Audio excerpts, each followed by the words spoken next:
Prontos?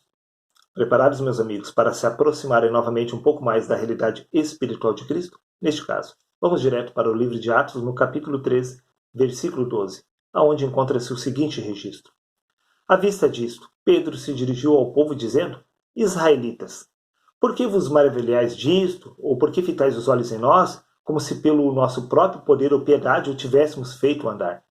Veja bem, Pedro acabara de realizar um milagre, e ele afirma que o poder não pertencia a eles. Sim, como se pelo nosso próprio poder, ou seja, o poder não pertencia ao homem natural, e sim a Cristo.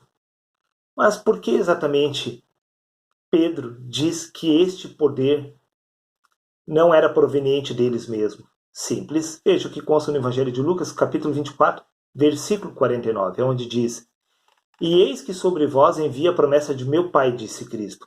Ficai, porém, na cidade, até que do alto sejais revestido de poder. Veja, o poder veio do alto sobre os apóstolos. Este poder não pertencia ao homem natural. Sim, este poder era proveniente da pessoa de Cristo. Porque uma vez que este espírito, que este poder veio sobre os apóstolos, eles foram revestidos de incorruptibilidade, de imortalidade. Eles foram revestidos de poder. E este poder era proveniente de Deus e não da natureza humana. Mas e na questão da pessoa de Jesus? Por acaso, o poder pertencia ao homem Jesus? Ou mesmo se diz respeito como os apóstolos? Vamos ver? Veja o que consta no Evangelho de Lucas, no capítulo 4, versículos 17, 18 e 21. E foi-lhe dado o livro do profeta Isaías, e quando abriu o livro, achou o lugar em que estava escrito. Disse Jesus: O Espírito do Senhor é sobre mim, pois que me ungiu para evangelizar os pobres e enviou-me para curar os quebrantados de coração. Bom, Jesus disse: O Espírito do Senhor é sobre mim. Neste caso, se encaixa perfeitamente no quadro relatado a respeito dos apóstolos, aonde o próprio Cristo disse: Ficai, porém, na cidade até que do alto sejais revestidos de poder. O mesmo aconteceu com Jesus. O Espírito veio sobre ele. Então, começou a dizer-lhes: Hoje, disse Jesus, se cumpriu esta escritura nos vossos ouvidos. Não se cumpriu quando o menino Jesus nasceu, e sim quando o homem Jesus foi revestido de poder aos 30 anos, quando o Espírito Santo desceu sobre ele. Ou seja, todos os milagres que eram operados por Jesus não pertenciam a ele, e sim a Cristo.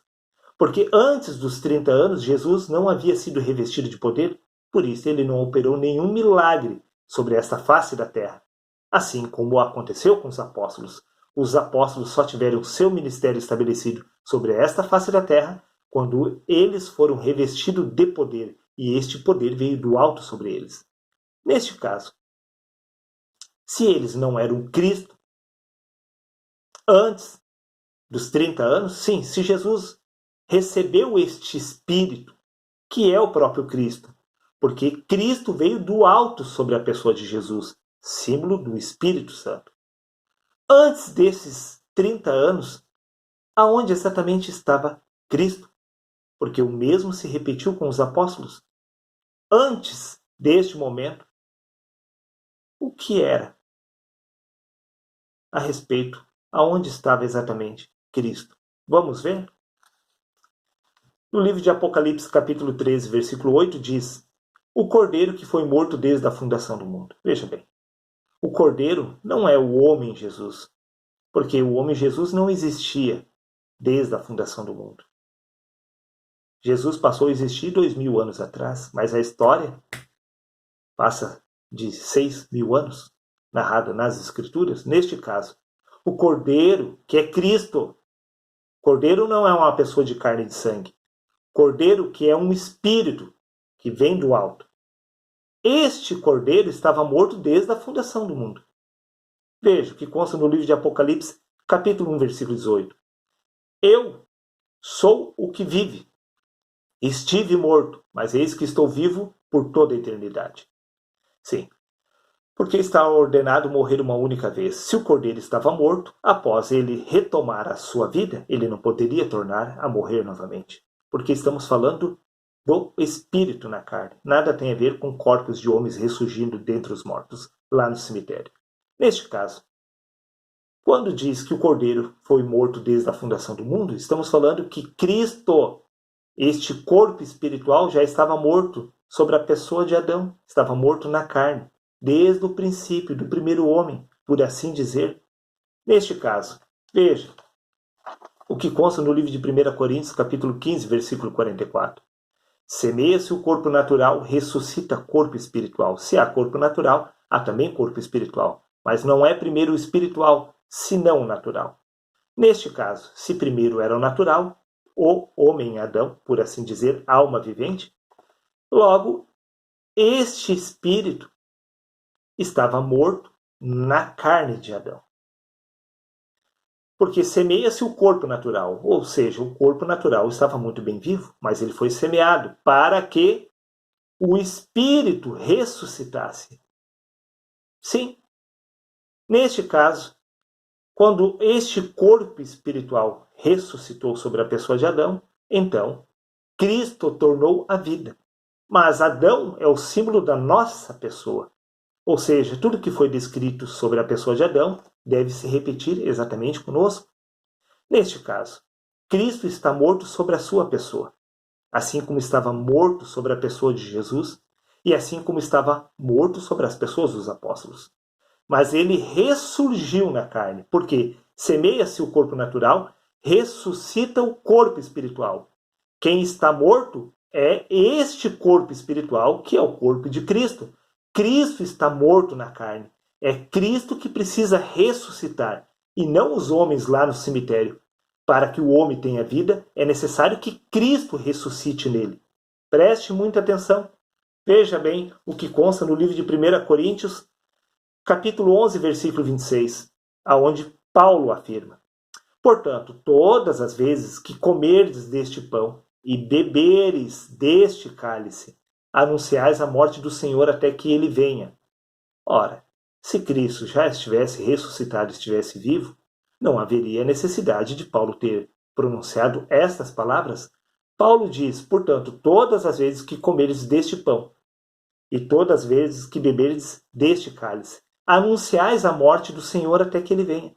Paulo está dizendo que Cristo está morto. Sim, por isto que Paulo estava aguardando a ressurreição dos mortos, mas não era a respeito deste corpo, porque quem estava morto era o espírito na carne. Paulo estava aguardando que Cristo ressuscitasse sobre a sua carne, sobre o homem natural. Como eu disse, vou repetir. Semeia-se o corpo natural, ressuscita o corpo espiritual. Era este Cristo, este corpo espiritual que estava morto. E era este corpo espiritual que haveria de ressuscitar sobre Paulo. Por isso que Paulo disse que estava aguardando, repito, a ressurreição dentre os mortos. Porque Paulo sabia que ele não era este homem natural, e sim esse Espírito de Cristo que estava morto na carne.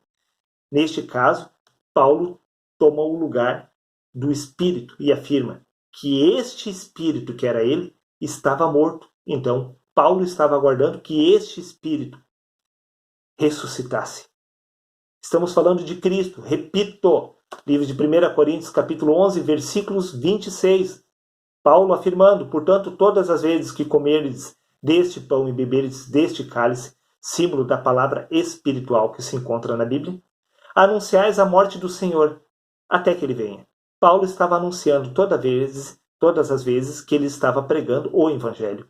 Sim, todas as vezes que ele estava pregando o Evangelho, ele estava anunciando que Cristo estava morto na carne de cada uma das pessoas que estavam vivas naquela geração. Afirmando, veja bem, Cristo está morto em vocês. É necessário que este corpo espiritual ressuscite na carne. Porque, repito, todas as vezes que vocês pregarem a palavra do Criador, vocês estão anunciando a morte do Senhor até que ele venha. Como é que Cristo volta? Cristo volta quando o Espírito ressuscita na carne. Acho que é mais do que suficiente para fazer você entender que Cristo está morto em você. Espiritualmente, você não é este corpo de carne e sangue, e sim o próprio Cristo. Se você não tem consciência de que você realmente é Cristo, é porque ele está morto na sua carne. Se de fato você vier a se lembrar que você realmente é o Cristo, então Cristo ressuscitou sobre este corpo natural. Porque primeiro é o natural, depois o espiritual. A carne está viva, mas o espírito está morto na carne. Por isto que é o espírito que ressuscita sobre o homem natural. Seria isto? Um abraço a todos e até o próximo vídeo.